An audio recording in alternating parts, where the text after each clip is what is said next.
All right, welcome to this session of the Ed Collab Gathering.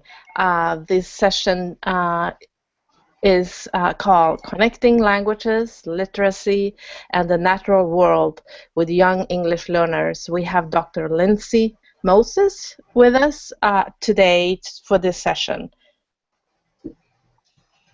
Hi, it's Rosalinder with the Educator Collaborative. I'm so excited. I have the pleasure of introducing Dr. Lindsey Moses. And for those of you who don't already know about Lindsey, she's an assistant.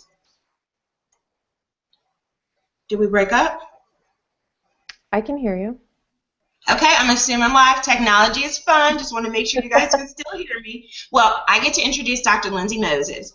And for those of you who don't already know Lindsey, she's an assistant professor of literacy education at Arizona State University. She's a former elementary teacher, and she works with classroom teachers across the country. She really focuses on supporting the implementation of effective student-centered literacy instruction, particularly in diverse settings. Much of her research focuses on using a socio-cultural perspective to explore how young learners construct meaning with text in various instructional settings. She is the author of 2 Heinemann titles, Supporting English Learners in the Reading Workshop and Comprehension in English Language Learners, both well worth reading. So Lindsey, we're excited, we welcome you, and can't wait to learn more from you today. Welcome. Thank you. All right, I'm excited to be here today. I'm hearing it through her thing. She should put hers on mute. Can you hear me? Is it going okay? Okay. So I'm just going to go. I think it's okay.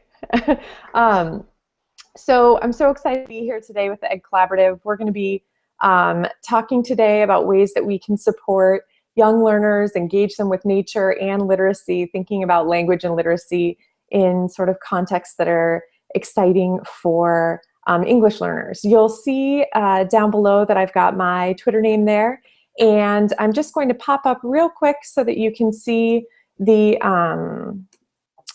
Twitter name for the Ed Collaborative Gathering. Make sure that there's a space in there before the hashtag 17. And some of the work that I'm going to be talking about today is from the Supporting English Learners in the Reading Workshop, and I'm also really excited to get a chance to share some of the great work that teachers across the country have been doing in supporting this with young kids from preschool up through the elementary grade. So today we're going to get a chance to see a handful of different examples of just fabulous teachers and give some of them shout outs about ways that they're doing this that we've seen to be really effective with young learners and particularly English learners. So I thought I would start with this slide. So this was a prompt that a teacher had given a student for the parent-teacher conferences. You'll notice it says, I want my parents to know I do not like writing sentences. And then up here he's got the teacher smiling and he's frowning at his desk with the word wall. And so I know that that is not what everyone's doing, but I also want to sort of laugh and celebrate the idea that we don't have to just give them prompts and they don't have to just write and copy sentences, but the opportunities for them to explore the world that they're curious about and write about those kinds of things give them really authentic reasons and purposes to use and acquire and share language in a social context. So I always like to start out kind of getting a basics for who are English learners. And we know that English learners move through various stages of language proficiencies. Some people talk about these in terms of NEP, LEP, and PEP. Some people use 3 stages, some people use 4 stages, some people use 5. I often refer to the 5 stages. I refer to some of the TESOL work in terms of how students kind of proceed through acquiring a second language. And so I think it's just important for us to be aware as you're thinking about how you might take these practices and implement them in your own classroom, about where students are coming from and kind of the trajectory that they move through. And so in the first stage, kids are really kind of just beginning to learn the language. This is sometimes what people refer to as newcomers, or they may call it a silent period, where they respond using nonverbal cues, but they're trying to communicate basic needs. This could last anywhere from 6 hours to 3 months. So there's a wide range, and each kid is going to kind of progress at their own rate. And then they move into stage 2, which I sometimes refer to as emerging. And they're beginning to understand more oral language, and they can respond using 1 or 2 word phrases and begin to produce some simple sentences. So as we engage kids in the processes that we're going to talk about in a few moments, thinking about ways that we can engage kids in the early stages in ways that are non-threatening and sort of explore some of the basic social interactions and allow them to use language that's at a level that's appropriate for them. And then stage 3, kids kind of move into the speech emergence stage where their listening comprehension improves, they understand written English, and they're pretty comfortable in social settings.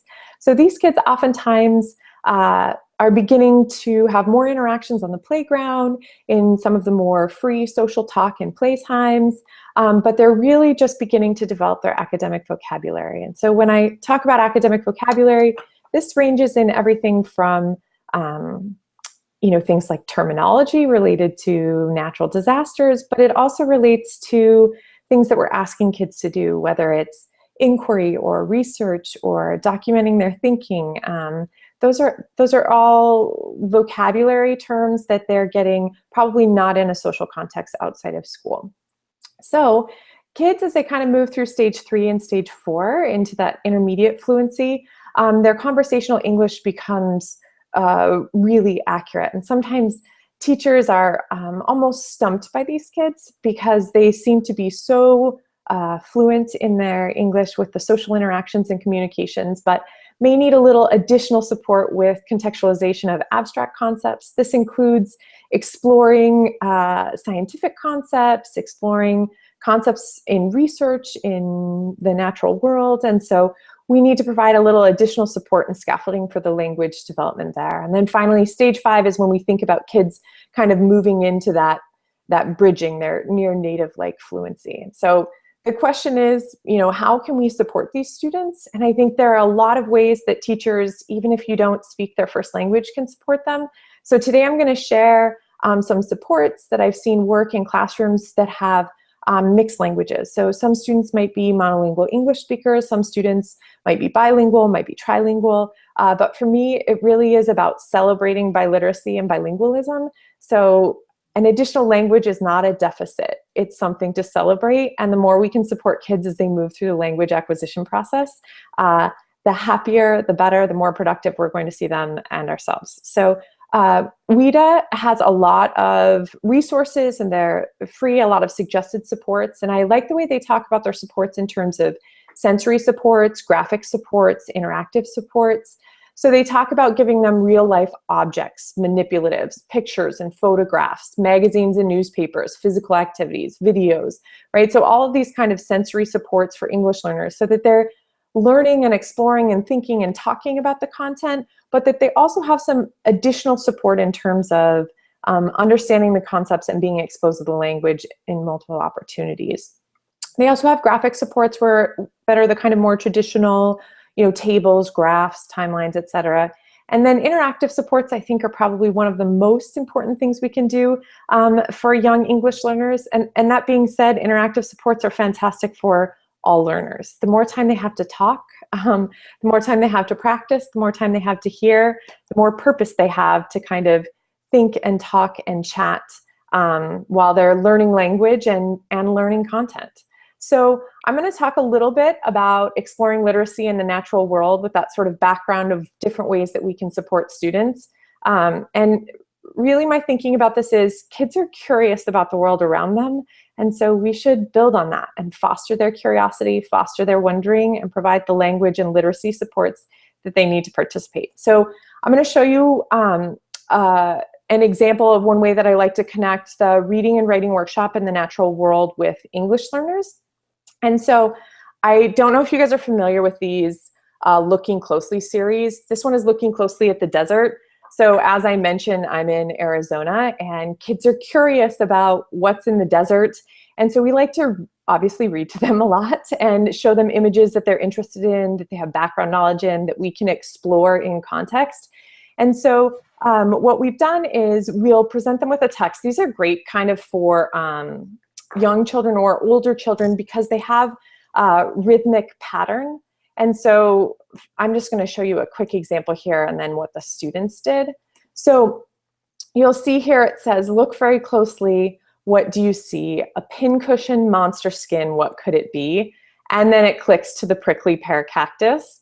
And so what we did was we invited the author in for a visit. You'll see there are a handful of different books that he's using there in the images. But this was a first grade in Phoenix, and so a little shout out to the teacher, Mrs. Ogden. And so you'll see here the kids had been exploring the books and working on the rhyming, and then here they've created letters to the author. They're welcoming him. They're using writing for all kinds of contexts, not necessarily related to nature, but their responses to his writing for nature, which then you'll see sort of became a mentor text for their explanation or their exploration of nature.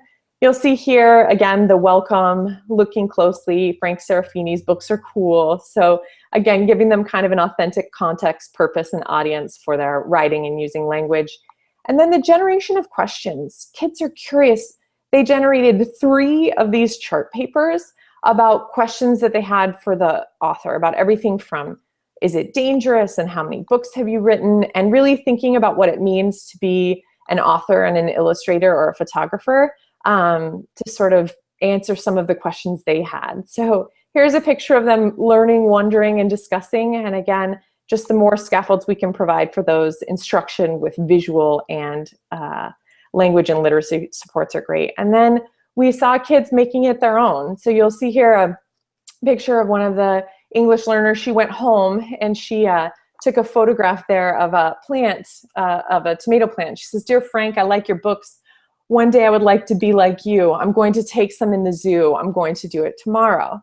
And so we just love the opportunities that the kids had to see themselves as authors and as kids who could take photos. And as they began to generate their own texts and share their texts, it provided a model for language with some of the basic rhyming and guessing in the beginning with macro photography and then scooting back out. But then it also gave them an audience. So it didn't have to be formulaic. It wasn't writing that sentence to a prompt. They were exploring something in their backyard, something that they knew, and writing for a purpose that meant something to them. And so we saw a lot of great responses with that. We then worked with another kindergarten class in Colorado. I've had the opportunity to do a lot of research and consulting work across the country. And so they actually made a kindergarten book. So you can see they put together an iBook after the visit. And so at the beginning stages, what they were doing is brainstorming all of these different ideas for rhyming. And then instead of going outside into the natural world like we had seen in the other class, they decided that they wanted to do a book about their classroom. So I'm just going to show you a couple of examples here so you can get a feel for what it was that they were doing with their writing. So look very closely. What could it be? Or what do you see? A tool, something cool. What could it be? It's scissors. So they each got to take a picture of an item close up. And then as a group, they generated the rhyming. So look very closely. What do you see?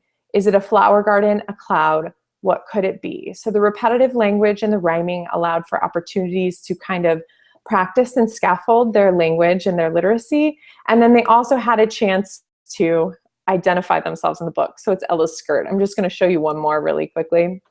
So look very closely. What do you see? Is it popcorn or pebbles? What could it be? It's a saltwater crocodile information book. So you'll notice here that the students had been having a lot of experiences with informational text and exploration and inquiry projects. And so we were trying to help them see themselves as authors and as ways to sort of demonstrate their understanding and practice their new language and context. So building on some of those ideas about thinking about connecting the reading, the writing, the language, and the natural world and curiosities gives sort of a nice, easy segue into moving into inquiry. And inquiry practices with English learners, I think, I have seen to be really successful in terms of engagement and language and literacy development.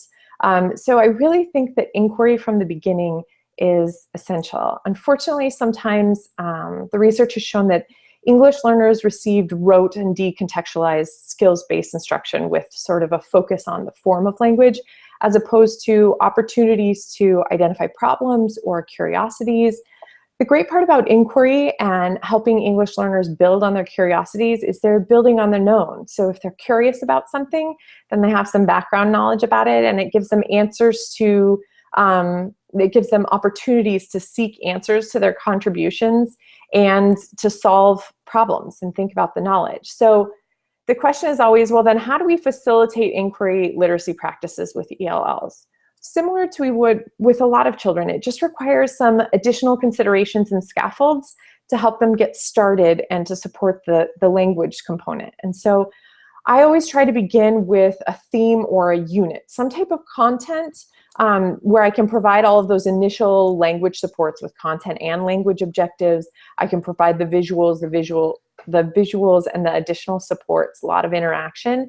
And this kind of sets the stage for the theme or content, so I can support some essential vocabulary, maybe some research strategies or content area literacy strategies that I know the young learners could benefit from using in order to participate in the inquiry with peers or by themselves. And so I'll provide mini lessons followed by kind of group and partner independent exploration with the application of these strategies. I'm going to show you some examples of those in a moment. But the idea is that it's not just a research report. The hope is that we begin with a unit or a content or theme to provide some additional background, but the idea is that kids ask the questions. They have the curiosities, and then our work is to kind of sustain the revising and developing of deeper inquiry. So how can we help them ask questions and find answers, and to know that they might not find the answers to some things? And I think that's a celebration. So the approximation of language and literacy and learning is always kind of a celebration on our reflection of the revisions and the contributions to a community of inquiry. And I find this to be particularly true with English learners. And so we just have to find ways to help support managing and measuring student progress, and then thinking about some final projects and culminating events that go beyond some of the initial like traditional things that we think about. So I like to try to engage ELLs in wondering and questioning to begin the inquiry process. So we start with questions like, what do you think you know? So as opposed to a traditional KWL or what do you know, the idea is what do you think you know at this point? And then we celebrate the unknown and clarification of misconceptions. So I'll show you an example in a moment, but we talk about what we think we know, and then we try to either confirm that or move it into what we call the misconceptions category. And anytime we move something into the clarify or misconceptions category, we celebrate. We want them to think like scientists. We want them to work through this process of identifying things they think they know and then building their knowledge.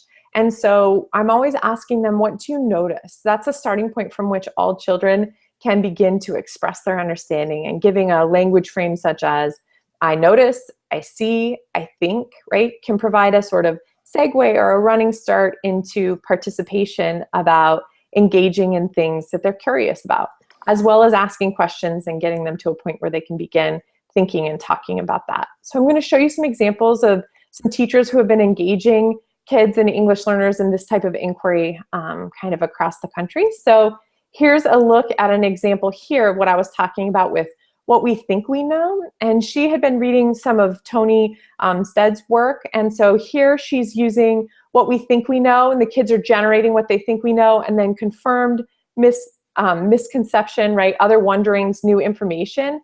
And so again, this is just kind of a way to celebrate what the kids know, what they think they know, and then the information that we're learning. This next slide is a first grade classroom where they were talking about farms. And so they're thinking about some big ideas. They're wondering why they have farms, what products come from the farms, what jobs are on the farms. And so the kids begin to ask all of these questions and generate some thinking about what it is that they think they know about the farms. And then it's our job to kind of move from wondering to collecting resources. So how do we get kids to move from those initial questions to really diving into inquiry?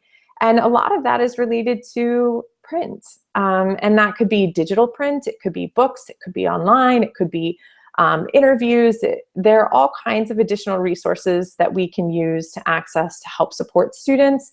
The teacher that was working on the farms unit actually had them Skype with a farmer. And so they did an interview about some of the questions that they couldn't find in the text. And so I think the other thing that's really important here, particularly for our young learners and our English learners, is providing access to quality nonfiction sources. So sometimes people think that it's best that nonfiction texts are going to be too complex for English learners, when actually nonfiction texts, particularly the quality kind of primary nonfiction texts, provide additional language scaffolds that support teachers. So instead of you having to provide an image and a caption or a label, all of those components are typically already in there for you. The headings, the bold words, the images, the structures, all provide additional supports for the students that oftentimes aren't present in narrative text. And I love narrative text too, but I'm just saying don't stray away from the nonfiction and the research for English learners or young kids just because they're young. They're curious, and it provides a way to engage with texts that's helping them seek and answer questions that they have. So I'm going to talk about some examples of inquiry implementation, so what it might look like, how we might get them started. So this next slide that's coming up is just a sample. In no way am I saying that this is something that you need to follow exactly. The idea of inquiry is you need to follow your students' curiosities and where they are with their language and literacy. And so this is an example of something I did with some second graders in a bilingual classroom. I was doing some work with 2 teachers there. So they actually received instruction in Spanish all day, and just their content time was in English. It was like English as ESL. And so we used an anchor text. We selected an anchor text on volcanoes, and we identified the content and language objectives. So here you'll notice that we want students to be able to utilize research skills to answer curiosities, to understand informational text structure and features, and learn and share information about natural disasters. And then we created language objectives. So we were really specific with what it was that we needed to do to support the students to access the content, but also what language the students need to demonstrate in order to share their thinking and understanding. So this included listening to information, it included verbally sharing information, and then writing and using nonfiction text features in their research. And so we created learning experiences that included questioning and researching and documenting their learning and presenting. And then we sort of had to gather text sets, informational topics of students' choice of interest, and then decide on some culminating experiences. So how are they going to present their final project and document their research? So this is something that I think is so important and oftentimes gets ignored. We think that maybe we can just have them do a report, or we don't give them a real audience. So one of the things that we found in this work with inquiry and English learners is the opportunity to present for an authentic audience, whether it be a reading buddy at parent-teacher conferences. We've done a family and community fair. We've had them present it to peers. We've found that this gives them a purpose for language practice and rehearsal. So it's a real reason for developing fluency and having opportunities to present in a context that matters. And so like any type of fluency development, there should be a purpose. And so I never ask students to do something that I haven't done myself, and I think that's really important. And so I always tell them, if I'm getting ready for a presentation, I would never just do a cold read as I get up in front of somebody. I create it, I think about it, I talk about it, I revise it, I practice it, I get feedback from people. And so the students have become quite adept at providing support in everything from pronunciation to talking about vocabulary to asking for feedback, because they know they're going to be presenting it for an audience. So in order to get there, kids need a handful of tools for inquiry, and there are many of these out here, and a lot of people have talked about them. And I found that some inquiry strategies to work really well with primary age, particularly English learners, is noticing, so asking them to notice things, having them generate questions. Sometimes I find that to be easier with English learners if we give them kind of a little language frame, a sentence starter. So if it's noticing, it might be I notice or I see. And then kids can jot their understanding on stickies in their research notebooks, on their posters. But it gives them an opportunity to participate. For some of the students in the early stages, they might just write I notice, and then they'll jot a sketch of what it is that they were noticing with maybe a label. So they're still able to share and participate even if they're in the beginning stages of language proficiency. I also think it's important to help them document things that they've learned. We're going to see some examples of that in a moment, and also opportunities for interaction. So kids should be getting feedback and asking questions and interacting with you and with others, not just at the end of their project. That's when all the work is done. They really benefit from the feedback throughout and thinking about the progress throughout. So getting them to document kind of things that they're thinking versus things that they learned, connecting some of their thinking, and also one of the things that I've found to be really rewarding and helpful is introducing some visual representation strategies. So oftentimes when English learners can begin with the visual of what it is that they know and building on their background, that then provides a context for vocabulary, for talk, for engagement with others. And so we talk about different design elements and ways to make their illustrations and their documents aesthetically pleasing. So you're going to see some examples of that and text features and thinking about how they can cite their sources even in the primary grades, and opportunities for some sharing and presenting. So here are some examples of classrooms that I've seen that are doing it well. So let's take a look, and I will give a little explanation of what these are. So this was the bilingual school, second grade bilingual school, Rachel Freevert, that I was working with. And you'll notice here that she's working on the objectives, supporting supportive language and goals for English. So today I am reading books and finding new learning about my animal so that I can become an expert. I'll know I've got it when I have new learning represented by drawings or writing to add to my poster. So giving opportunities for them to share what it is that they know, but being really explicit about ways that they'll know that they're working towards that. Here, I've also been working with a teacher, Meredith Ogden, here in Phoenix, and she had read some of Georgia Hurd's work, the Wonder Station, or A Place for Wonder. And so she's created these wonder stations in her classroom that the kids just come in the morning. They might take notes about them. They talk about them. They can bring other items in that they're wondering about. And so here the question was, can this pumpkin grow another pumpkin? So again, providing opportunities to engage with nature, things that they know about, and developing vocabulary around this. Here's another one in the same classroom. She got some hermit crabs. You'll notice they're labeling Steve and Maggie, the two hermit crabs they have there. It begins with I see or I notice as they're jotting down notes in the morning or as they choose to go to the wonder stations.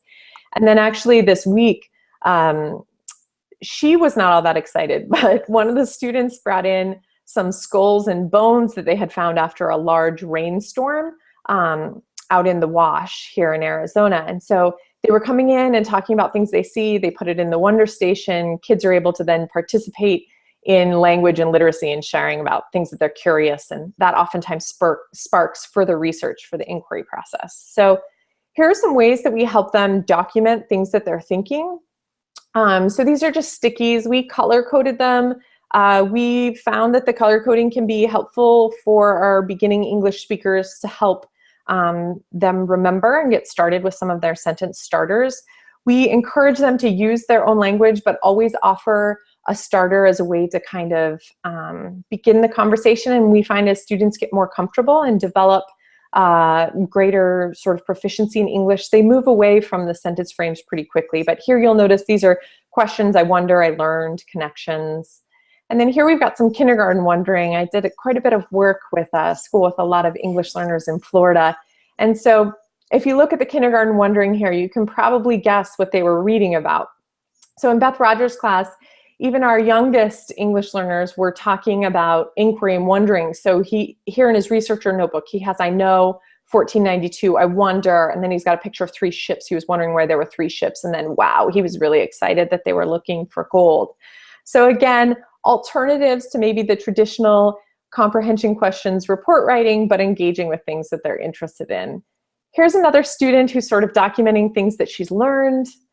Here's another student who is using those kind of research strategies to work and think on her inquiry project independently. And then here's an example of some work we did with kind of new concepts and words. So we were noticing that a lot of students were just summarizing they were just summarizing, or not summarizing, they were just copying what it was that they were reading in the text. And we found, we were trying to find ways to get them to summarize. And we had talked about it repeatedly. We had given them examples of it or talked about the strategy. But we found that for our English learners, they were really having a hard time differentiating between copying information and putting it in their own words. So we asked them to work collaboratively and to share with peers in the classroom, knowing that they'd be speaking in English. What are some words that you think your partner might need to know? And maybe you already know what that is because you've been reading about it, but they don't know anything about a storm surge or about a big giant wave. And so then they were able to kind of think through the language that they would need and be metacognitive about their language acquisition, but also the support for their peers that might need some additional opportunities to think about what words might mean.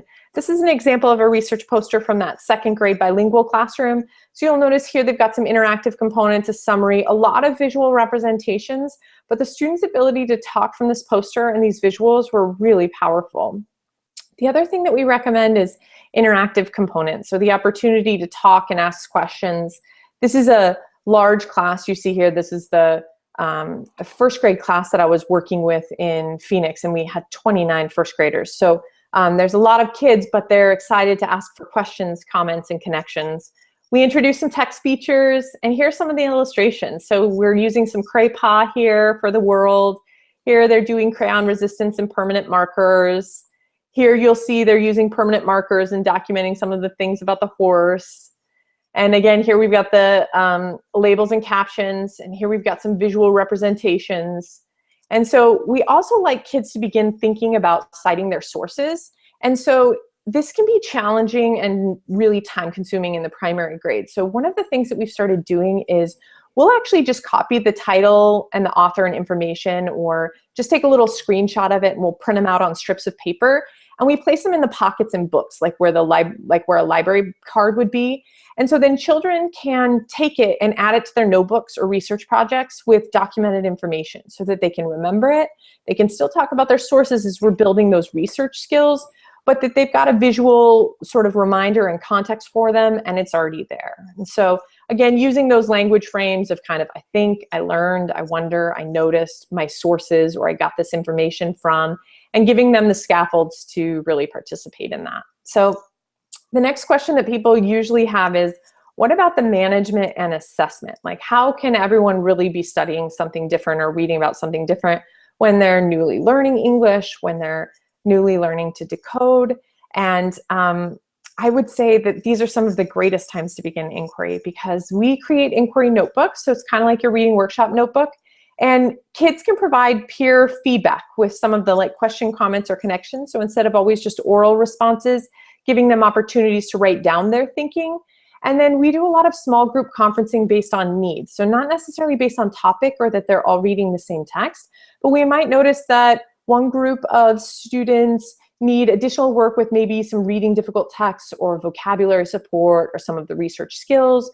Or maybe we're going to pull a group and we're going to work on presentation techniques together, or supporting some of their writing and their written language in English, and then kind of developing inquiry project menus. So it doesn't have to be a rubric, but maybe rather options, and letting them have choices and ways that they can demonstrate their knowledge. And we often find that their posters, their projects, their presentations are much more creative and thoughtful than any of the models that we ever create in some of the initial ones. So the ways that we think about supporting ELLs is really just conferencing regularly. And for the conference, we focus on both content and language. So making sure that we're giving them that experience with the real world, things that they're curious with, the natural world, and then conferencing about how we can support their language, how we can support their research, how we can support their literacy. And so mini lessons is needed, but encouraging feedback and reflection on process throughout. And then asking students to reflect on it and areas that they need help. They will tell you. And so the other thing that we think about as we move through this process is the kind of so what? How do we sustain, revise, and develop deeper inquiry, and how do we make it better?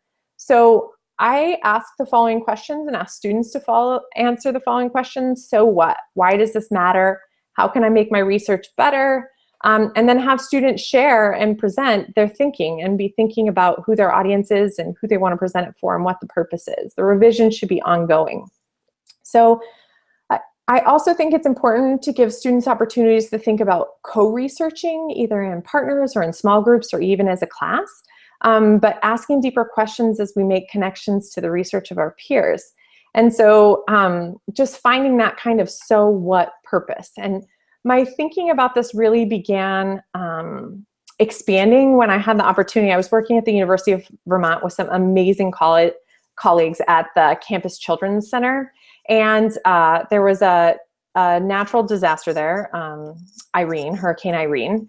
And so there's a full video that you can see on this at YouTube, but I'm going to show you a shortened version today of how we can support students in the sort of earliest stages about thinking about the so what and how we can contribute to the community, what we know about the natural world around us, and why language and literacy sort of becomes a part of the broader context of inquiry and curiosity. So here's the video, a shortened video. So the kids had decided they wanted to contribute to the community. So you're going to hear some of their conversations about that after Hurricane Irene. And so every week they would bake bread. It's part of what they do at the Campus Children's Center, which is infants up through preschool.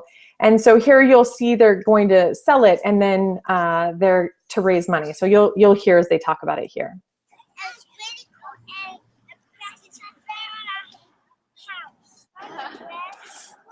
would like some. I'll have to come back when I get some money. Okay. Have a nice day. I'll come back another time. Thanks for all the good work you're doing. When we gathered with the children to reflect or offered them opportunities to represent their thinking, deep questions and thoughtful responses emerged.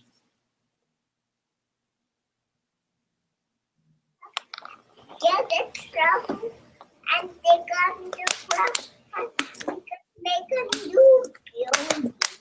Maybe they can move where there's not gonna be. Well, that's only in Florida. Oh. Maybe they cut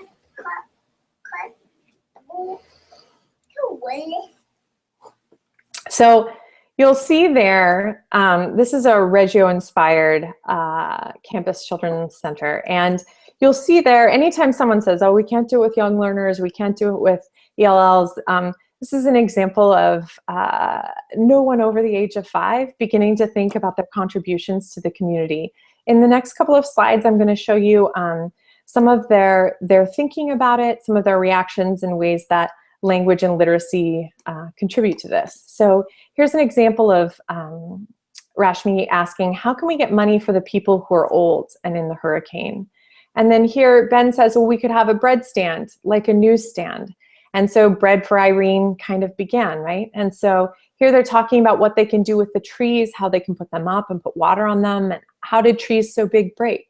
And so then here we see them using their literacy to make signs for Bread for Irene. And so it's sort of this community embedded so what aspects of inquiry that I think are so powerful for kids to begin thinking about their community, but also language and literacy.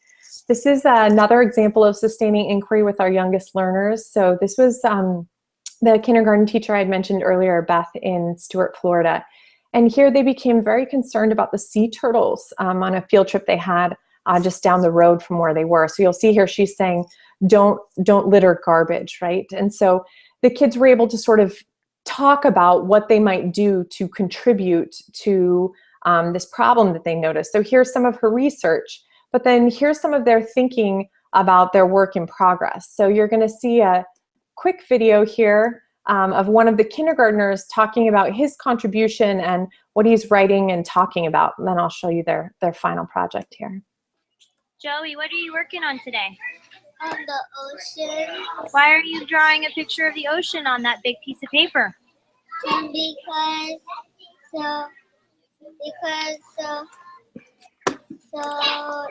the people will know that they don't litter in the ocean.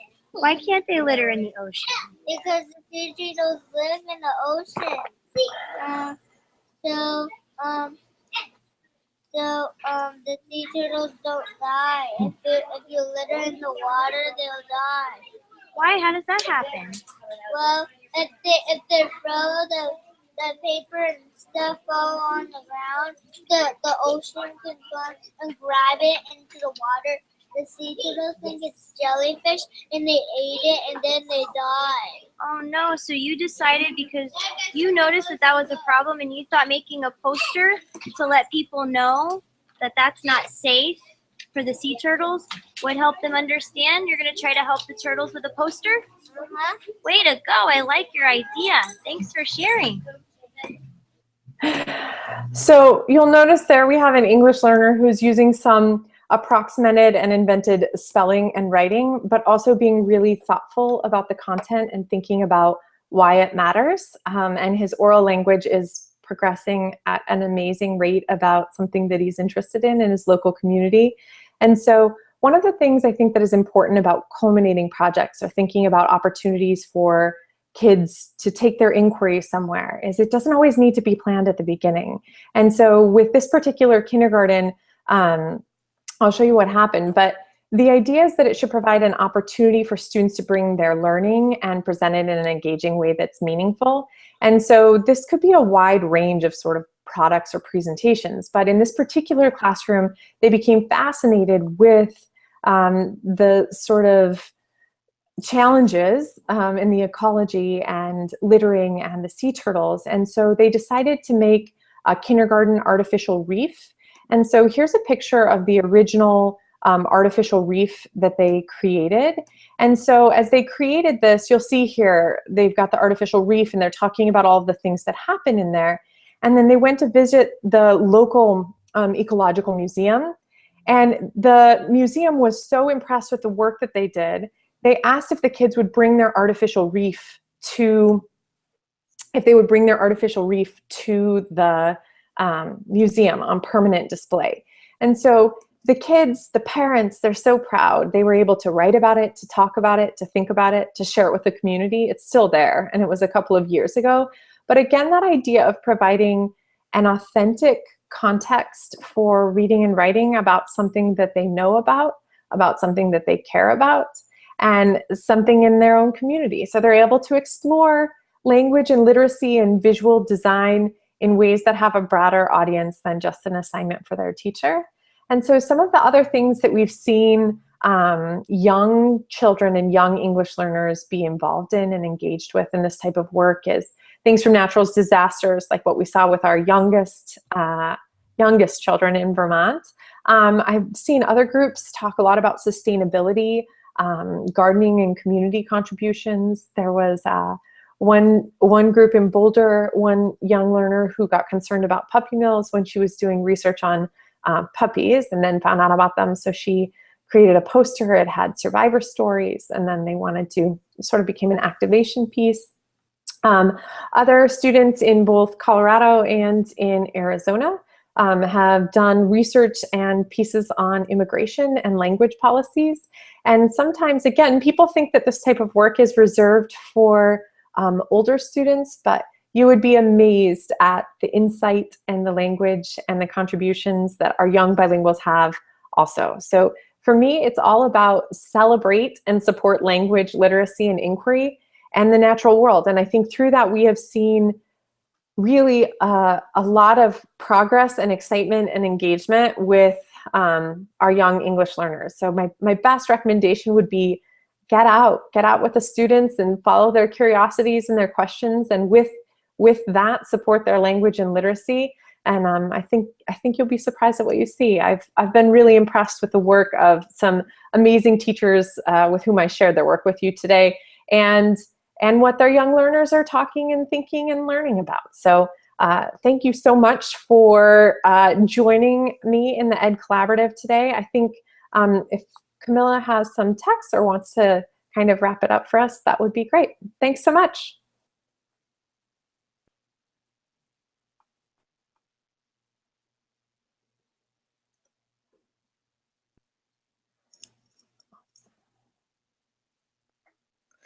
thank you, Dr. Lindsey Moses, for sharing all these wonderful strategies around literacy and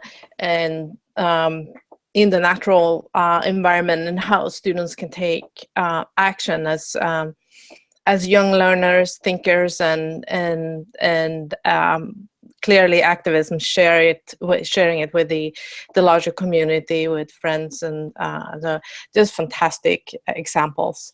So thank you so much for sharing all these strategies. I'm certainly going to take it home back to my educational environment. So thank you for that.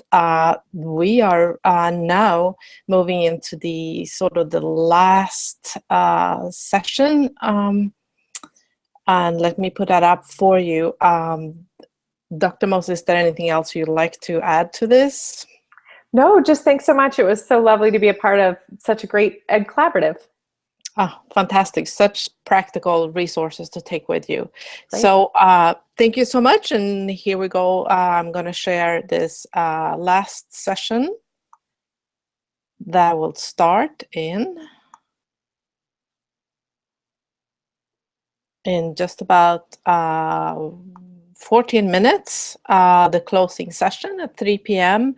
with Christy Emras and Christine Hertz, A Mindset for Learning, Strategies for Joyful Independent Growth. We hope to see you there. Thank you.